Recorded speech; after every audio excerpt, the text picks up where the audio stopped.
Welcome dear friends. आज की series में आप सभी का स्वागत है। उम्मीद है कि आपको ये सब पसंद आ रहा है जो भी हम कंटेंट आपको दे रहे हैं।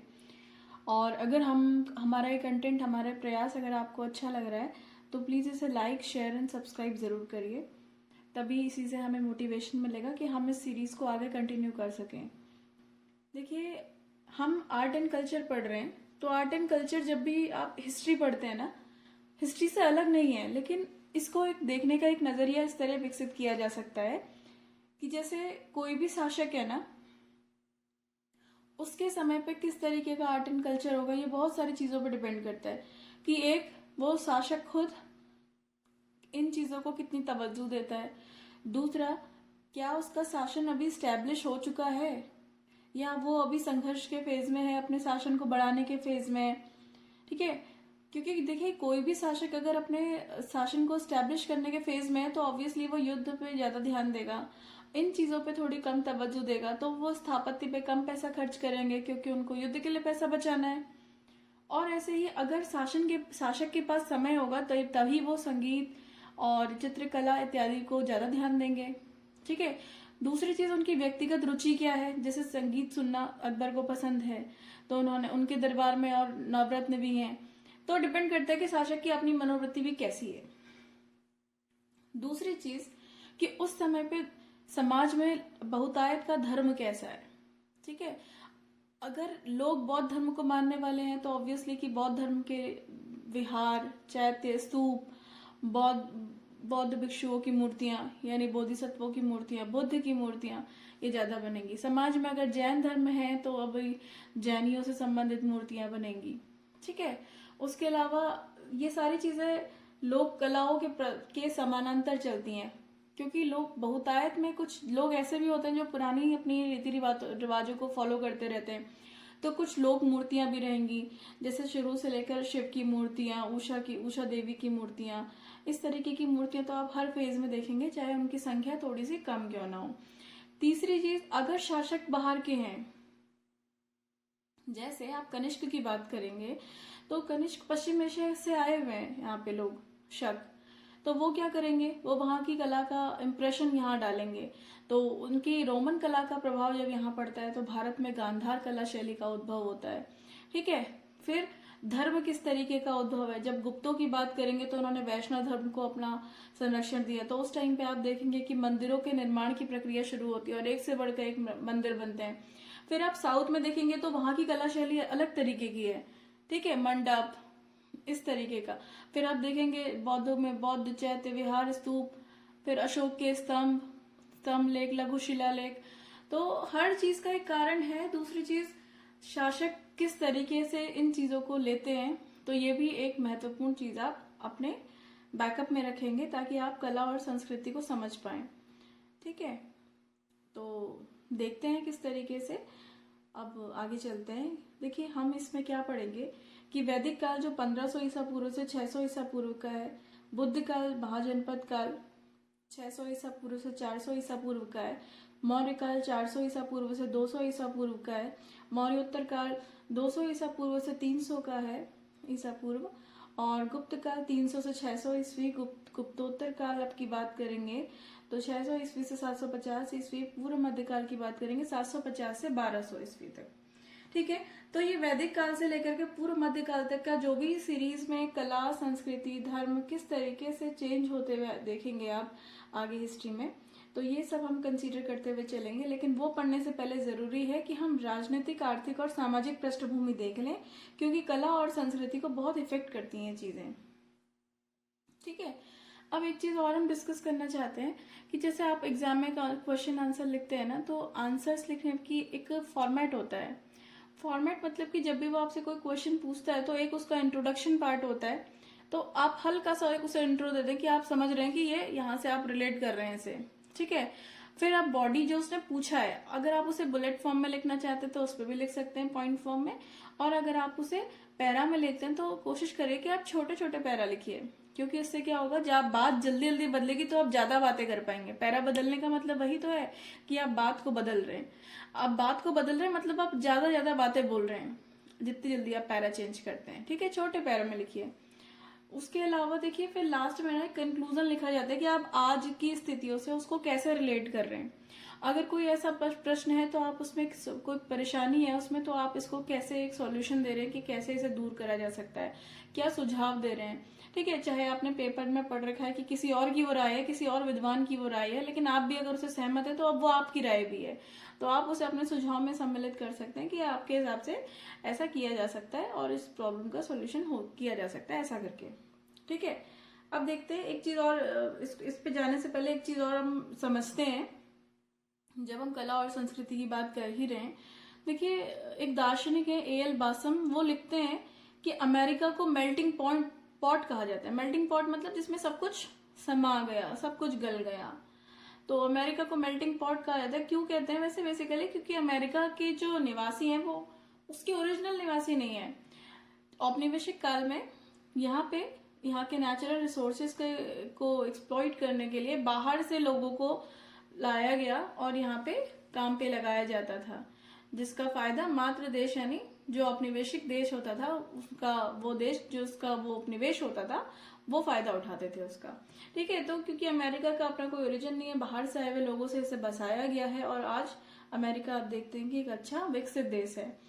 तो इस तरीके से वो कहा जा सकता है कि भारत भी अमेरिका से कम मेल्टिंग पॉट नहीं है, क्योंकि भारत में भी आप देखेंगे तो पहले आर्य आते हैं जो वैदिक सभ्यता को स्टैब्लिश करते हैं, फिर इंडो ग्रीक आते हैं, फिर शक, पहलव, कुषाण सभी आते हैं, फिर आप बाद में देखते हैं मध्य एशिया से यहाँ इस्लाम यानी सल्तनत काल के जो शासक हैं वो उनका ओरिजिन भी मध्य एशिया है। ठीक है, फिर आप बाबर को देखते हैं वो भी मध्य एशिया से होते हुए आते हैं। ठीक है, तो फिर वो क्या, पहले वो वहां थे, फिर वो उसके बाद भारत आए और भारत के ही होके रह गए। ठीक है, तो आप कह सकते हैं कि भारत भी कोई इससे कम, अमेरिका से कम मेल्टिंग पॉट नहीं है। उसने भी सभी लोगों को आत्मसात किया है और वो सभी लोग यहाँ पे लंबे अरसे तक रहे और यहीं के होके रह गए। तो देखिए राजनीतिक, आर्थिक और सामाजिक पृष्ठभूमि के अंदर कि ये काल भारतीय इतिहास का वो काल है जब जनजातीय अर्थव्यवस्था एक कृषि अर्थव्यवस्था में ढली तथा राज्य का आधार मजबूत हुआ, परंतु आगे भूमि अनुदान की पद्धति एक कुछ अन्य कारणों से कृषि अर्थव्यवस्था में सामंती व्यवस्था में ढलती चली गई। आर्थिक, राजनीतिक और सामाजिक ढांचे में आने वाले ये बदलाव संस्कृति पर भी अपना प्रभाव छोड़ा इन्होंने। इसीलिए इस काल की संस्कृति का अध्ययन करते हुए इन बदलावों को समझना जरूरी है। ठीक है, तो आप देख रहे हैं कि जनजातीय अर्थव्यवस्था एक कृषि अर्थव्यवस्था में बदल गई। जनजातीय अर्थव्यवस्था मतलब जो अभी वैदिक सभ्यता है वो कृषिगत सभ्यता ही है, और वो अभी भी वो वहां पे ज्यादा कृषि भी नहीं होती है क्योंकि लोग भी कम है। ठीक है, और जंगल बहुत ज्यादा है। फिर कृषि अर्थव्यवस्था में कब बदलते हैं? देखिए जनपद काल तक आते आते लोहे का आविष्कार हो जाता है। ठीक है, तो अब गहरी जुताई वाले हल का प्रयोग शुरू होता है, क्योंकि लोहा है तो गहरी जुताई कर देगा, गहरी जुताई करेगा तो उससे फसल उत्पादन बढ़ गया, फसल उत्पादन बढ़ गया तो अधिशेष उत्पादन ने उसका धीरे धीरे उसका व्यापार होने लगा, तो व्यापार और वाणिज्य बढ़ गया, व्यापार वाणिज्य बन गया। फिर धीरे धीरे आप देखेंगे कि उस टाइम पे मुद्रा का चलन भी देखने को मिलता है, अलग श्रेणियां बन जाती हैं और काफिले सार्थवाह बन जाते हैं। तो बहुत सारी चीजें जो ये बढ़ती चली जाती हैं, तो इसने क्या करा, कृषि अर्थव्यवस्था को मजबूत कर दिया और आगे नगरीकरण का कारण बना। फिर आगे हम सातवाहनों के काल की बात करते हैं, तो उसमें हम देखते हैं कि उन्होंने भूमि अनुदान देना शुरू कर दिया। बौद्ध धर्म का धीरे धीरे उद्भव होता है, तो बौद्ध भिक्षुओं और ब्राह्मणों को भूमि दान में दी जाने लगी कि ठीक है, आप सीमांत क्षेत्र में जहाँ पे जंगल है आप जंगल काटिए और वहां पे कृषि करिए, तो अपना भी आप कमा के खाइए और सरकार को भी एक राजस्व देते रहिए। तो सरकार की आय भी बढ़ती है, हालांकि कभी कभी अनुदान में भी दी जाती थी तो उनसे कर नहीं लिया जाता था, लेकिन एटलीस्ट राष्ट्र को ये तो फायदा हुआ, राज्य को, कि वो लोग, उसकी प्रजा अपना आराम से कमा खा रही है और एक संपन्न शासन स्टैब्लिश हो पा रहा है। ठीक है, इसे सामंती व्यवस्था में बदल जाती है और राजनीतिक, आर्थिक ये जो परिवर्तन आते हैं, इससे एट लास्ट कला और संस्कृति भी प्रभावित होती है। अब देखते हैं कैसे प्रभावित होती है। ठीक है, देखिए वैदिक कालीन व्यवस्था एक जनजातीय संरचना को दर्शाती है। ऋग्वैदिक काल में वैदिक आर्यों का प्रसार यमुना नदी के पश्चिम तक रहा। इंपॉर्टेंट बात यह कि ऋग्वैदिक काल में आर्य जो हैं, ये जो पश्चिम से आए हैं आर्य, पश्चिम एशिया से, तो ये कहाँ तक आए हैं? ये आर्यों का प्रसार यमुना नदी के पश्चिम तक रहा है। ठीक है, अभी वो गंगा यमुना के दोआब में उतरे नहीं है पूरी तरह से, परंतु उत्तर वैदिक काल में आकर के वैदिक आर्यों का बहुत भौगोलिक प्रसार गंगा यमुना दोआब के ऊपरी दोआब में हो गया। ठीक है, ऊपरी दोआब, देखिए याद रखिएगा जब आप ज्योग्राफी पढ़ते हैं तो गंगा के दोआब को भी आप, गंगा यमुना के दोआब को भी आप तीन पार्ट्स में डिवाइड करते हैं। एक तो ऊपरी, दूसरा मध्य, तीसरा निचला। ठीक है, आप इसको थोड़ा सा ज्योग्राफी में देख लीजिएगा, लेकिन अभी वो ऊपरी दोआब तक ही उनका प्रसार जो है ऊपरी दोआब तक ही है। उसी प्रकार अर्थव्यवस्था में पशुपालन की जगह कृषि का महत्व बढ़ने लगा। फिर एक बड़ा बदलाव आगे बुद्ध काल में देखने को मिलता है कि जब मध्य गंगा घाटी में कृषि अर्थव्यवस्था का प्रसार होता है, तब कृषि अधिशेष ने शिल्प और व्यापार के विकास को प्रोत्साहन दिया। इसे हम डिस्कस कर चुके हैं। इसका नजरिया ये था ना कि बुद्ध काल इसलिए आ जाता है क्योंकि देखिए उत्तर वैदिक काल तक आते आते आप जानते हैं कि ब्राह्मण धर्म में बहुत क्लिष्ट हो गया था। उसमें कर्मकांड, पशु बलि बहुत ज्यादा बढ़ गई थी। ठीक है, और सही बात तो यह है कि वो कर्मकांड एक आम आदमी, एक आम ब्राह्मण के लिए, एक आम जनता के लिए करने योग्य नहीं रह गए थे। बहुत खर्चीले होते थे, नियम वगैरह बहुत ज्यादा कड़ाई से फॉलो होते थे। नियमों की अधिकता हो गई तो लोगों के लिए जंजाल बन गया। उसी टाइम पे बौद्ध और जैन धर्म आ गए। पहले तो इन्होंने ये करा कि उन्होंने सबको दे दिया, ब्राह्मण, क्षत्रिय, वैश्य, शूद्र, जो चाहे इसके धर्म में आ जाए। जैसे आप देखते हैं कि ब्राह्मण धर्म में वैश्य और शूद्र को काफी ज्यादा चीजों में मना ही है, लेकिन बौद्ध धर्म के अंदर इन चीजों को उन्होंने हटा दिया। तो बौद्ध धर्म की ओर एक जो वैश्य और शूद्र वाला तबका था वो उनकी ओर आकर्षित हो गया। दूसरी चीज आप देखेंगे कि इस काल में जो नगरीकरण हो रहा है ना, व्यापार और वाणिज्य है, तो वैदिक काल की जो परंपरा, सभ्यता, नियम, मानक जो हैं वो नगरीकरण और व्यापार वाणिज्य के खिलाफ हैं। कैसे? धर्म में सूदखोरी को, यानी जो महाजन ब्याज देते हैं, यानी जो महाजन उधार देते हैं, उन पे जो ब्याज लेते हैं ना, वो सूदखोरी कहलाता है। उस सूदखोरी को निम्न काम बताया गया है। ठीक है, उसे हेय दृष्टि से देखा गया उसमें। लेकिन बौद्ध धर्म जो है अब इसका बड़ा सपोर्ट करते हैं कि ठीक है, इसमें कोई गलत बात नहीं है, क्योंकि अगर, और देखिए व्यापार की मांग है कि आप जब उन्हें लोन देंगे, तब लोन देंगे भले ही वो उसका इंटरेस्ट चुकाएं, तभी जाकर के व्यापार बढ़ पाता है। ये तो हम आज भी देखते हैं कि लोन लेकर के ये सारी फैक्ट्रीज वगैरह स्टैब्लिश होती हैं। तो देखिए बौद्ध धर्म ने इस तरीके से जो भी व्यापारिक वर्ग था उसको भी सपोर्ट करा। तीसरी चीज ये हुई कि वैदिक धर्म में पशु बलि का महत्व बहुत बढ़ गया था। उत्तर वैदिक काल तक आते आते तो बहुत सारे पशुओं को मारा जाने लगा।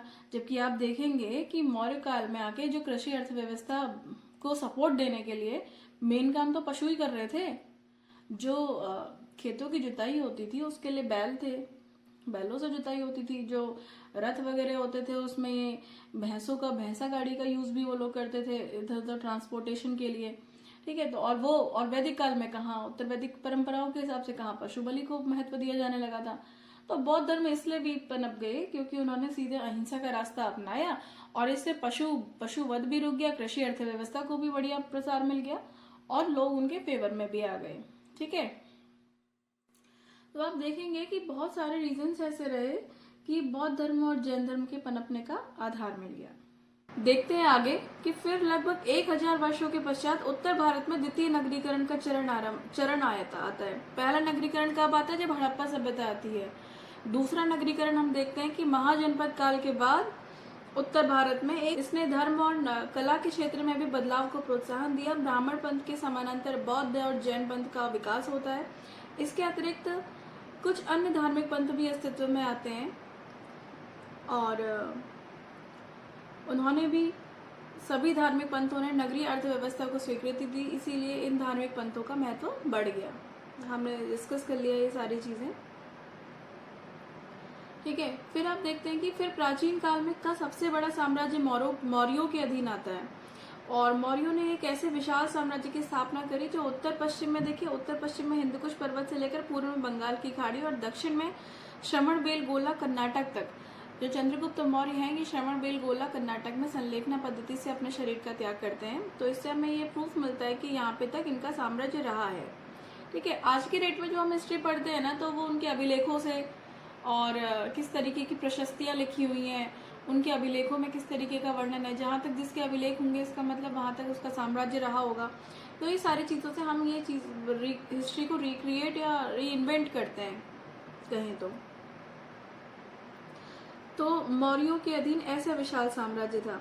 ऐसे वृहद साम्राज्य के संचालन के लिए एक मजबूत आर्थिक आधार की जरूरत थी और इसीलिए मौर्यों के अधीन राज्य ने कृषि, उद्योग, व्यापार तथा व्यापार के विकास में भी अपनी महत्वपूर्ण भूमिका निभाई। ठीक है, क्योंकि ऑब्वियसली अगर राज्य को अपने आप को स्टैब्लिश करना है तो उसे सेना वगैरह का खर्चा, युद्ध का खर्चा उठाना पड़ेगा। इतना मूवमेंट, ट्रांसपोर्टेशन, और देखेंगे रास्ते में सामान भी जाता है, खाने पीने का सारी चीज, पूरा लश्कर चलता है ना साथ में। तो वो सारी चीजों के लिए ज्यादा अमाउंट में पैसे की जरूरत पड़ती है। तो राज्य को इन सारी चीजों ने सहयोग दिया, कृषि, उद्योग और व्यापार ने। फिर मौर्य वर्ग की चिंता इस बात में निहित थी कि इतने बड़े साम्राज्य की एकता और अखंडता को कैसे बना के रखें। तभी जो मौर्य सम्राट अशोक है वो धार्मिक विविधता के बीच एकता का रास्ता ढूंढने की कोशिश करते हैं और धम्म की नीति देते हैं। ठीक है, तो धम्म को इसी संदर्भ में आप समझेंगे तो बेहतर होगा कि इतना ही नहीं, फिर अशोक ने अपने अभिलेखों के माध्यम से दूरवर्ती क्षेत्रों तक अपनी पहुंच बनाए रखनी चाहिए। आप देखते हैं कि अशोक के अभिलेख यहाँ कालसी में भी मिलते हैं। इसका मतलब उत्तराखंड में भी कहीं ना कहीं अशोक के राज्य का एक विस्तार होगा, यहाँ सीमा होगी। फिर आप देखते हैं उधर कंधार तक, शिला तक अशोक के अभिलेख मिलते हैं। इसका मतलब वो भी उनके राज्य के अंतर्गत आता होगा। तो ये कुछ मीडियम थे। जैसे वर्तमान में मन की बात से प्रधानमंत्री मोदी जी क्या करते हैं, सारे क्षेत्रों तक अपनी पहुंच बनाने की कोशिश करते हैं। तो ये उस समय का एक तरीका था कि कैसे अभिलेखों के माध्यम से राज्य को अप्रत्यक्ष रूप से अपनी पहुंच बनाई जा सके। फिर देखिए अगला काल फिर मौर्योत्तर काल का है। मौर्योत्तर काल इसलिए कहते हैं क्योंकि अशोक के बाद के शासक इतने ज्यादा कहेंगे कि गुणवान या इतनी उनमें योग्यता नहीं थी कि वो साम्राज्य को बांध के रख सकें। ठीक है, तो धीरे धीरे मौर्य साम्राज्य टूटने लगता है, उसमें विघटन होने लगता है, क्योंकि बहुत बड़ा साम्राज्य है। अब इतना बड़ा साम्राज्य है तो जाहिर सी बात है, और सामंतवादी व्यवस्था भी धीरे धीरे स्टैब्लिश होने लगी है। तो लोग क्या करेंगे, अपने अपना सामंत वाले क्या करेंगे, अपने अपने क्षेत्र में स्वतंत्र होने की कोशिश करेंगे कि हटो, कौन सेंटर की शक्ति को माने, हम अपना स्वतंत्र होने की कोशिश करते हैं। ठीक है, तो इसमें बहुत सारे राज्य कोशिश करते हैं और कामयाब भी हो जाते हैं, क्योंकि इतना अच्छा शासक नहीं है सेंटर में जो उनको डरा के रख सके कि आपको इसके अधीन रहना है। फिर देखिए प्रथम कारक अगर हम देखेंगे कि क्यों ये साम्राज्य का विघटन होता है, कि मौर्य साम्राज्य के विघटन के उत्तराधिकारी राज्य यानी शुंग और कर्ण जैसे राज्यों का उद्भव, क्योंकि इनके जो शासक थे वो काफी ज्यादा योग्यता उनमें थी, इसलिए भी एक कारण था। फिर आप देखेंगे कि दूसरा कारण है कि दूसरा उत्तर पश्चिम से होने वाले निरंतर आक्रमण के कारण इंडो ग्रीक, शक, कुषाण राज्य की स्थापना। ठीक है, तो जब इतने सारे विदेशी आक्रमण है और सेंटर में ऐसा राजा नहीं है कि उसे रोक सके, तो क्या होगा कि बाहर से आने वाले साम्राज्य भी धीरे धीरे अपना जगह बनाते जाएंगे। पहले थोड़े क्षेत्र में को अपना विजित करेंगे, उसको स्टैब्लिश करेंगे, फिर धीरे धीरे आगे बढ़ना शुरू कर देंगे। ठीक है, तो इंडो ग्रीक, शक, कुषाण राज्य की स्थापना हो जाती है। फिर तीसरा, उड़ीसा में चेदी वंश के शासक खारवेल। तो खारवेल भी अपने आप में एक महत्वपूर्ण शासक है, आपने इनके बारे में पढ़ा भी होगा, इनका हाथी गुम्फा अभिलेख मिलता है। तो ये भी उस टाइम के एक अच्छे योग्य शासक थे। और इसके अतिरिक्त सुदूर दक्षिण में देखेंगे चोल, चेर, पांड्य की स्थापना हो जाती है दक्षिण में। ठीक है, तो इनकी पहचान संगम राज्य के रूप में भी करी गई है। तो आप यहाँ से क्या समझ रहे हैं कि मौर्यों के बाद देखिए मौर्योत्तर काल में कौन कौन समानांतर है। मौर्योत्तर में थोड़ा सा साम्राज्य मौर्य का बचेगा। ठीक है, उधर उत्तर पश्चिम में थोड़ा बहुत इंडो ग्रीक, शक, कुषाण ये सब स्टैब्लिश हो जाएंगे। उड़ीसा में चेदी वंश है। नीचे दक्षिण में देखेंगे चोर, चेल, पांड्य राज्य है। ठीक है, अभी कर्नाटक इन्हीं के पास है। फिर ये वो काल है जब सातवाहनों के अधीन भूमि अनुदान आरंभ होता है। इसका मतलब जो कर्नाटक वाला एरिया, यहाँ पे भी कहीं सातवाहन का उद्भव हो गया है। और देखते देखते अन्य राजवंशों ने भी भूमि अनुदान को अपना लिया, क्योंकि क्या होता था ना, भूमि अनुदान देकर के धीरे धीरे ये सैनिक की टुकड़ी की तरह वहां पे रख देते थे, कि जिसको भूमि अनुदान दिया उसको बोला यहीं पे ये सेना के ये सैनिक तुम्हारे पास रहेंगे, यहीं से तुम जो भी उपजाओगे उसके खर्च, उससे जो खर्च राजस्व वसूलोगे उससे इनकी वेतन दे दोगे, और उसी खर्चे से तुम ये सेना को पालोगे, और जब हमें जरूरत पड़ेगी तो हम तुम्हें और तुम्हारी सेना को बुलाएंगे और तुम्हें आना होगा। ठीक है, तो अब क्या है कि राज्य पे, जो सेंटर राज्य है उस पर कम बोझ पड़ रहा है, क्योंकि बाकी सब अपने आप में स्वायत्त हो गए। लेकिन क्या हुआ, जैसे उन्होंने स्वायत्ता छोटे छोटे क्षेत्रों को दी, अब वो कोशिश करने लगे भैया हम क्यों माने सेंटर की, हम तो अपने क्षेत्र के राजा खुद बनेंगे।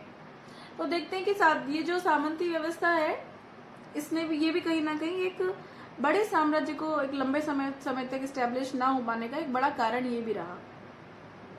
तो चलिए इसमें वापस लौटते हैं, देखते हैं कि भूमि अनुदान के माध्यम से दूरवर्ती क्षेत्रों में ब्राह्मण और बौद्ध भिक्षुओं को स्थापित किया गया। इनके माध्यम से सीमावर्ती क्षेत्रों में कृषि का प्रसार हुआ और अनेक जनजातीय लोगों ने कृषि पेशे को अपना लिया। ठीक है, तो कुछ लोग ऐसे भी होते होंगे ना जो जंगल के पास होते होंगे। जब ये बौद्ध भिक्षु और ब्राह्मण गए उधर बसाने के लिए, तो वो जंगल के लोग भी इनके संपर्क में आए।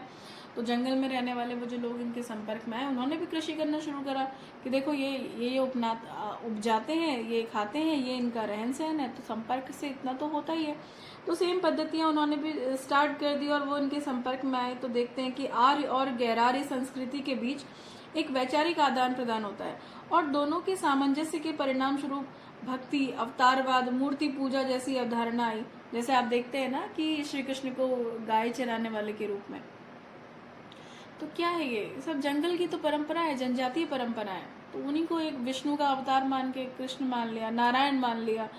तो आगे हम पढ़ेंगे ये सारी चीजें, तो आप उसे अच्छे से देख पाएंगे कि किस तरीके से धर्म में भी परिवर्तन आता है और मूर्ति पूजा जैसी अवधारणा आ गई है। फिर आगे जिसे हम हिंदू धर्म के नाम से जानते हैं, उसकी आधारभूत संरचना इसी काल में विकसित होती है। ठीक है, फिर हम देखते हैं मौर्योत्तर काल उन्नत वाणिज्य व्यापार का काल है।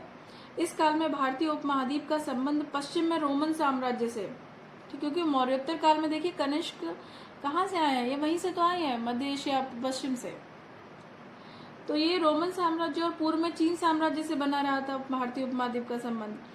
तो रेशम मार्ग पूर्व में चीन से लेकर पश्चिम में रोमन साम्राज्य को जोड़ता था। जाहिर है कि भारत और रोमन साम्राज्य के बीच में भी आर्थिक आदान प्रदान तथा सांस्कृतिक आदान प्रदान भी हुआ और यूनानी रोमन प्रभाव के कारण मूर्ति कला की एक नई शैली विकसित होती है जिसे बोलते हैं गांधार कला शैली।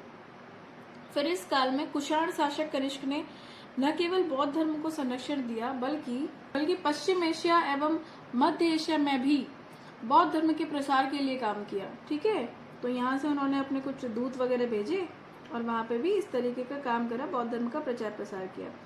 इस काल में व्यापार के विकास के परिणाम स्वरूप एक समृद्ध व्यापारी वर्ग का उद्भव होता है और इस वर्ग ने धर्म और कला को संरक्षण दिया। देखिए, व्यापारी वर्ग जब कुछ नहीं कर पाता है, वो अगर आपके साथ वो भिक्षा मांगने नहीं जा रहा है बौद्ध भिक्षुओं की तरह, लेकिन वो अपना काम कर रहा है, वो बौद्ध भिक्षुओं को सपोर्ट करेगा, उनको भिक्षा देगा, उनके लिए चैत्य विहार स्तूपों के लिए दान करेगा। ठीक है, तो इन्होंने भी सपोर्ट करा। इस वर्ग ने धर्म और कला को संरक्षण दिया। अतः बौद्ध पंथ के अंतर्गत एक नई शाखा महायान शाखा का विकास हुआ। साथ ही बौद्ध और जैन पंथ ने मूर्ति पूजा को अपना लिया। देखिए, महायान और हीनयान और महायान इसीलिए अपने आप में भिन्न है। ये दो प्रमुख अंतर ये हैं कि देखिए, हीनयान वाले ना वो कहते हैं कि आप स्वयं कोशिश करिए और स्वयं निर्वाण को प्राप्त करिए। महायान में बोधिसत्व का बड़ा महत्व है क्योंकि बोधिसत्व खुद तो निर्वाण प्राप्ति की सारी योग्यता रख लेते हैं अपने अंदर, लेकिन जो उसका फल होता है वो किसी अन्य को दे देते हैं।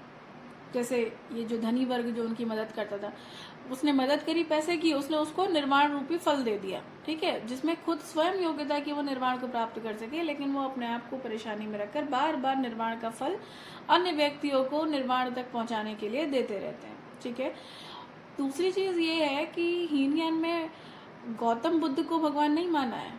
उनके जो नियम है और वो जो मार्ग है उसको उन्होंने भगवान उसको फॉलो करने की बात करते हैं, जबकि महायान में आप देखेंगे स्वयं बुद्ध को भगवान बना दिया और उनकी मूर्ति की पूजा होने लगती है। तो इस तरीके से आप बेसिक अंतर एक देख सकते हैं। ठीक है, आगे भी हम पढ़ेंगे बेसिक अंतर। ये कुछ बेसिक था जो मैंने आपको बता दिया। आगे हम और डिटेल से इन चीजों को थोड़ा देखेंगे। फिर आप देखते हैं कि तीसरी सदी में गुप्त काल शुरू होता है और गुप्त शासकों ने उत्तर भारत में एक साम्राज्य की स्थापना करी। यद्यपि इस काल में सामंती तत्वों का उद्भव होने लगा था। ठीक है, सामंती तत्व मतलब कि अब वो जो क्षेत्रीय छोटे छोटे राजा हैं जो उन्होंने बांट रखी है जागीरें या जिस तरीके का भी उनका पैटर्न है उस हिसाब से, तो वो अपने आप में वो खुद छोटे छोटे राज्यों के रूप में होने लगे। ठीक है, सेंटर का सिर्फ अप्रूवल है और अपने राज्य में वो खुद ऑटोनमस है, थोड़ा बहुत कर वगैरह दे देते हैं। ठीक है, तो इस काल में कृषि अर्थव्यवस्था का भी व्यापक प्रसार हुआ और आंतरिक और विदेश व्यापार की भी बेहतर स्थिति रही। इसीलिए जब एक चीनी यात्री फायान भारत आया तो उसने मध्य देश तथा पाटलिपुत्र की समृद्धि की चर्चा करी। ठीक है, तो पाटलिपुत्र फायान जो है पाटलिपुत्र की समृद्धि की चर्चा करते हैं। इसका मतलब भारत में अच्छा व्यापार वाणिज्य रहा होगा, जनता अच्छी समृद्ध रही होगी और राज्य भी समृद्ध रहा होगा। विशेषकर गुप्त काल व्यापक सांस्कृतिक उत्पादन के लिए जाना जाता है। क्यों सांस्कृतिक उत्पादन के लिए से जानते हैं? क्योंकि ये वो काल है जब साहित्य, चित्रकला, मूर्तिकला ने क्लासिकल मानदंड ग्रहण कर लिए और अब स्थापत्य कला की नागर शैली का भी विकास होता है। ठीक है, तो देखेंगे नागर शैली का विकास कहाँ हो रहा है? गुप्त काल में आके। गुप्तोत्तर काल का आरंभ 6ठी सदी में होता है। इस काल में उत्तर भारत में राजनीतिक विघटन की प्रक्रिया आरंभ हो गई। वही गुप्तोत्तर इसलिए बोलते हैं क्योंकि गुप्त काल जैसे जो अच्छे समुद्रगुप्त जैसे शासक, चंद्रगुप्त जैसे शासक नहीं रहे, उनकी इतनी योग्यता नहीं रही, बाद के शासक इतने ज्यादा योग्य नहीं थे, तो धीरे धीरे राज्य का विघटन होना शुरू हो गया। तो क्या हुआ कि फिर लेकिन हर्षवर्धन ने थोड़े टाइम के लिए कोशिश करी कि इस पे अंकुश लगाया जा सके और उन्होंने थोड़े टाइम के लिए फिर साम्राज्य मतलब थोड़ा सा बड़ा एरिया, छोटे छोटे राज्य नहीं, कई राज्यों को मिला के अगर एक बड़ा एरिया मिल जाता है उसको ये लोग साम्राज्य कहते हैं। फिर साम्राज्य का पुनर्जीवन करने का उन्होंने प्रयास किया, लेकिन हर्ष के बाद तो राजनीतिक विघटन की प्रक्रिया चलती रही और ये वही काल है जब दक्षिण भारत में पल्लव और चालुक्य 2 सशक्त राजवंश स्थापित हुए। ठीक है, सातवाहन वगैरह सब जा चुके। अब कौन आए? पल्लव और चालुक्य। ये दोनों आपस में दक्षिण भारत के क्षेत्र पर अपना वर्चस्व स्थापित करने के लिए लड़ते रहे। ठीक है, इस काल में उत्तर भारत में धर्म के क्षेत्र में तंत्रवाद को प्रोत्साहन मिलता है और तंत्रवाद में लगभग सभी धार्मिक पंथों पर अपना प्रभाव छोड़ा। तंत्रवाद भी जनजातीय तत्वों के प्रभाव से आए थे। इसी प्रकार दक्षिण भारत में अलवर और नयनार संतों के अधीन भक्ति का आरंभ हुआ। ठीक है, अलवार कौन से संत थे? जो वैष्णव संत थे। नयनार वो थे जो शिव भक्त थे। फिर आप देखेंगे 750 ईस्वी में पूर्व मध्यकाल का आरंभ होता है। इस काल में उत्तर भारत में पाल और प्रतिहार शक्ति की स्थापना होती है। ठीक है, अब सब जा चुके हैं, अब कौन आ गए? पाल और प्रतिहार आ गए 750 के आसपास। और जबकि दक्षिण में पहले राष्ट्रकूट आते हैं। ठीक है, तो चालुक्य और ये तो चल ही रहे थे, अब राष्ट्रकूट भी आ गए दक्षिण में। फिर दूसरी तरफ पल्लवों को विस्थापित करके चोल आ गए। चोलों के अधीन एक बड़े साम्राज्य की स्थापना होती है। चोलों ने श्रीलंका को भी जीत लिया और दक्षिण पूर्व एशिया के क्षेत्रों पर भी अपना प्रभाव बनाए रखा। इम्पोर्टेंट बात यह है, इंडोनेशिया जावा द्वीप तक चोलों की बहुत अच्छी पकड़ थी। ठीक है, और फिर देखते हैं कि फिर हम इससे क्या कंक्लूजन देखिए। कंक्लूजन कैसे लिखा हुआ है कि उपयुक्त कालों में न केवल एक क्षेत्र से दूसरे क्षेत्र के बीच सांस्कृतिक आदान प्रदान हुआ, बल्कि इस काल में मध्य एशिया, पश्चिम एशिया और दक्षिण पूर्व एशिया में भी भारतीय संस्कृति का प्रसार होता है। कैसे होता है? अशोक भी अपने बच्चों को भेजता है श्रीलंका कि वो बौद्ध धर्म का प्रचार प्रसार करे। ठीक है, तो जहां कुषाणों ने मध्य एशिया एवं पश्चिमी एशिया में भारतीय संस्कृति का प्रसार करा, वहीं पल्लव और चोलों के अधीन दक्षिण पूर्व एशिया में भारतीय संस्कृति का प्रसार हुआ।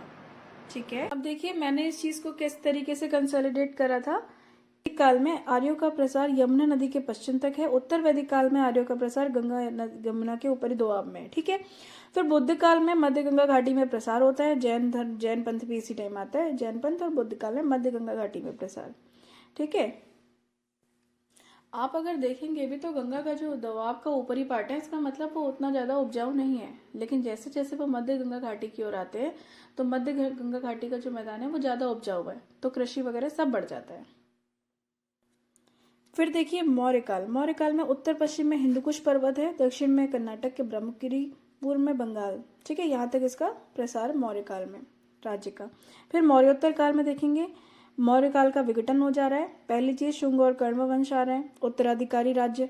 ठीक है, उत्तराधिकारी राज्य मतलब जहाँ पे वो हैं उसके आसपास शुंग और कर्ण इकट्ठा हो गए।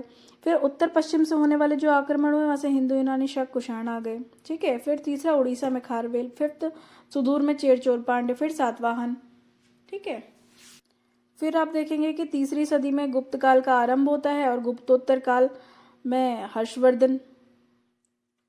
गुप्तोत्तर काल में एक तो हर्ष का काल आता है, फिर उसके बाद दक्षिण भारत में पल्लव और चालुक्य आते हैं और दक्षिण भारत में अलवार और नयनार आते हैं और उत्तर भारत में तंत्रवाद का उद्भव हो जाता है। फिर आप देखेंगे पूर्व मध्य काल में 750 ईस्वी, इसमें उत्तर भारत में तो पाल और प्रतिहार आते हैं, दक्षिण भारत में राष्ट्रकूट आते हैं। ठीक है, फिर पल्लवों को विस्थापित करके चोल आते हैं। तो ये सारा का सारा हमने एक साथ कर लिया ताकि अब हमें कंफ्यूजन ना हो कि कहाँ पल्लव है, कहाँ चोल है, कहाँ सातवाहन है। ठीक है, तो ये सारी चीजें हमने। तो अगर आपको हमारा ये प्रयास अच्छा लगा है तो प्लीज़ इसे लाइक, शेयर एंड सब्सक्राइब करिएगा ताकि हमको भी इससे मोटिवेशन मिलता रहे और हम सीरीज को जारी रखें।